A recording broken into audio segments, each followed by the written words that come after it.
मैं भारत को भारतीयता की मान्यता के आधार पर फिर से खड़ा करना चाहता हूं, उस काम में लगा हूं। अब जरा आगे बढ़ता हूं। जिनको पेट साफ नहीं होता उनको क्या क्या होता है?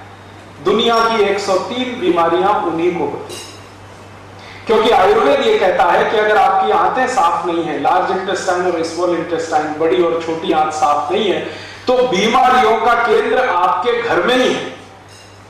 और 90% बीमारियां आपको मालूम है कब्जियत से शुरू होती हैं, कॉन्स्टिपेशन से शुरू होती है। हमारे देश में सभी बड़े चिकित्सक और वैद्य कहते हैं कि जिनका पेट साफ नहीं हुआ उनको कुछ भी बीमारी आएगी, संधिवात हो जाएगा, डायबिटीज हो जाएगी, कॉन्स्टिपेशन तो रहने वाला है, मुंह में से भयंकर बदबू आएगी, दांत आपके खराब हो जाएंगे, सांस में इतनी तेज बदबू होगी कि पड़ोसी बैठ नहीं पाएगा आपके पास, रात को नींद नहीं आएगी, भूख समय से नहीं लगेगी, भूख ठीक से नहीं लगेगी, शरीर में कमजोरी आती जाएगी।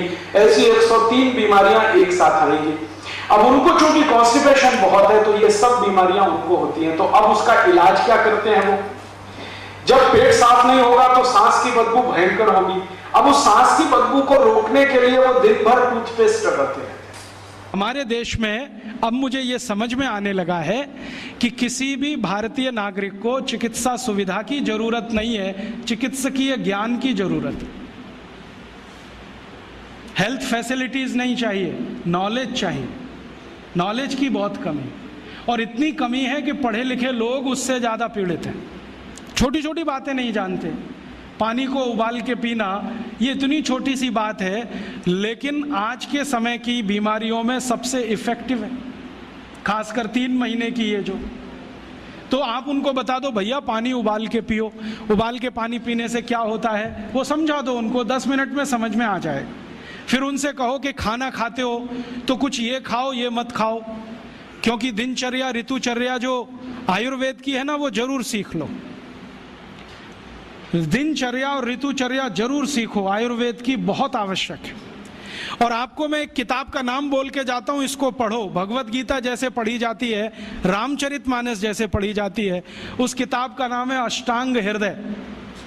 इसका एक दूसरा नाम भी है अष्टांग संग्रह, पुराना नाम अष्टांग हृदय। ये किताब का जो स्वस्थ व्रत है ना, वो ऐसे पढ़ो जैसे आप धार्मिक पुस्तक पढ़ते हो, और उसको बार बार पढ़ो तो याद हो जाएगा, कंठस्थ हो जाएगा। उसमें 2000 सूत्र हैं। ये सूत्र लोगों को बताना शुरू कर दो।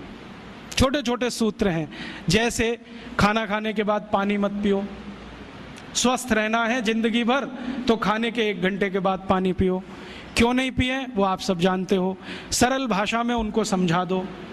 फिर उनको बोलो पानी पियो तो घूंट भर भर के पियो, सिप करके पियो, ताकि ज़्यादा लार शरीर में जाए, वात पित्त कफ तीनों संतुलित रहे।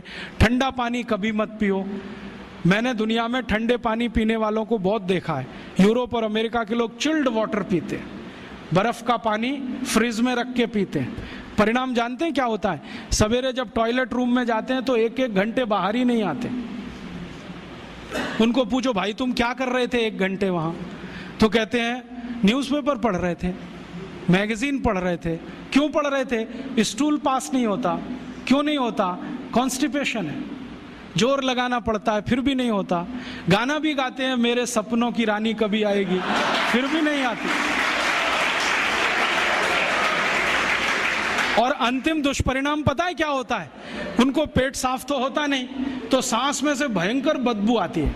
किसी अमेरिकन यूरोपियन के नजदीक बैठ जाओ, अगर वो लिस्ट्रीन स्प्रे करके नहीं आया तो 1 मिनट नहीं बैठ सकते। हर समय उनको माउथ फ्रेशनर स्प्रे करना पड़ता है, क्योंकि अंतड़ियां साफ नहीं है, कब्जियत है, मल भरा हुआ है, उसमें कचरा जमा है। फिर उनके पसीने में से भी बदबू आती है। क्यों? कब्जियत बहुत है। और पसीने की बदबू दूर करने के लिए डिओडोरेंट स्प्रे करते रहते हैं। और आप तो सब जानते हो कि अगर कब्जियत है तो बाल भी कड़क रहते हैं, तो उन कड़क बाल को सॉफ्ट करने के लिए क्या क्या सब करते हैं। शैम्पू लगाते हैं, शैम्पू के बाद पता नहीं क्या क्या लगाते हैं। ये सब वो जो करते हैं ना, उनकी मजबूरी है, स्टेटस सिंबल नहीं है। इसको अपने दिमाग से निकाल दो कि ये कोई स्टेटस सिंबल है। तो सरल भाषा में समझाओ, ठंडा पानी पीने से ये होता है, मत पियो, समझ जाएंगे। फिर उनको बोलो सवेरे उठो तो सबसे पहले पानी पियो। फिर उनसे बोलो खाना खाओ तो बैठ के खाओ, कभी भी खाना खाओ तो पूर्व दिशा में मुंह करके खाओ, सो तो पूर्व दिशा में। ये अष्टांग हृदय में इतने अद्भुत छोटे छोटी बातें हैं तो संस्कृत में है, लेकिन अब तो उसका हिंदी भी आने लगा है। तो हिंदी ले लो, हिंदी वर्जन ले लो, इसको पढ़ो, बार बार पढ़ो, और ये जाके गांव में सबको बताओ।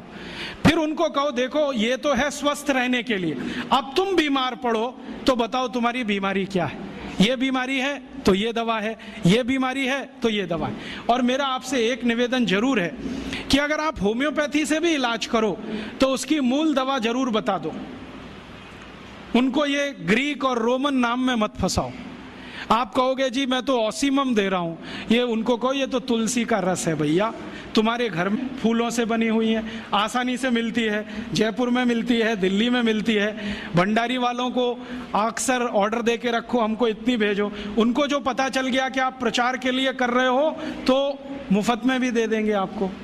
तो इस तरह से आप गांव गांव जाओ, छोटे छोटे शिविर लगाओ, गांव वालों को इकट्ठा करो। गांव वाले बहुत दुखी हैं, शहर वाले भी दुखी हैं, वैसे तो वो दुखी हैं। इसका यही सबूत है कि रामदेव जी आए जयपुर में सवेरे 4 बजे तो सब लोग पहुंच जाते हैं वहां, पैसा भी देते हैं, समय भी देते हैं। और 4 बजे रामदेव जी कहें टांग ऊपर उठा लो तो उठा लेते हैं, कहें सिर नीचे कर दो तो कर लेते हैं, ऐसे कर लो तो कर लेते हैं। क्यों? परेशान है, दुखी है, शरीर उनका साथ नहीं दे रहा है।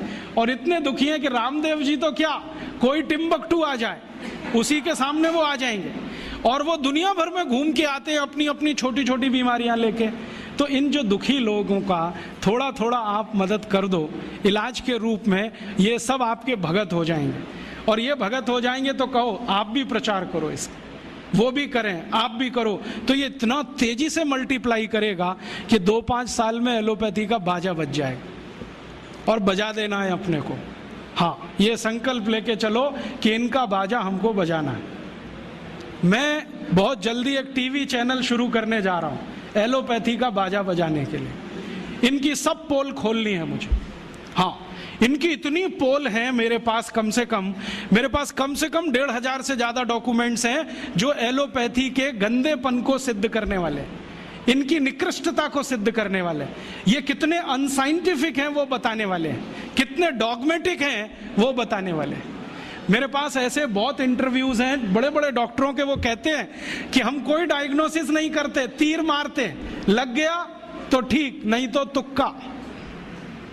और वो कहते हैं हम तो एक ही सिद्धांत पे काम करते हैं, ट्रायल एंड एरर, देते जाओ गलतियां करते जाओ, देते जाओ गलती, भले मर जाए पेशेंट उसमें। हमारे पास तो कम से कम ये नहीं है ट्रायल एंड एरर वाला। हम तो जानते हैं कि तुलसी है तो उसके ये गुण हैं तो ये रिजल्ट आना ही चाहिए, मेथी है तो उसके ये गुण हैं तो ये रिजल्ट आना ही चाहिए। हमको सब मालूम है, फिक्स है, यहाँ वेरिएशन नहीं है। मेथी के जो रिजल्ट चरक ऋषि को मिले वो आज भी मिलते हैं, इसमें इतना सातत्य है, वेरिएशन कहीं भी नहीं है। तो जो विज्ञान में सातत्य होता है, सत्य ज्ञान वही होता है। तो हमारे पास जो सत्य ज्ञान है इसको लेकर आगे बढ़ें और इसके अपने जीवन में भी और दूसरों के जीवन में प्रयोग करने के लिए प्रेरित करें। दोस्तों वीडियो अच्छी लगी हो तो लाइक शेयर सब्सक्राइब जरूर करके जाएं।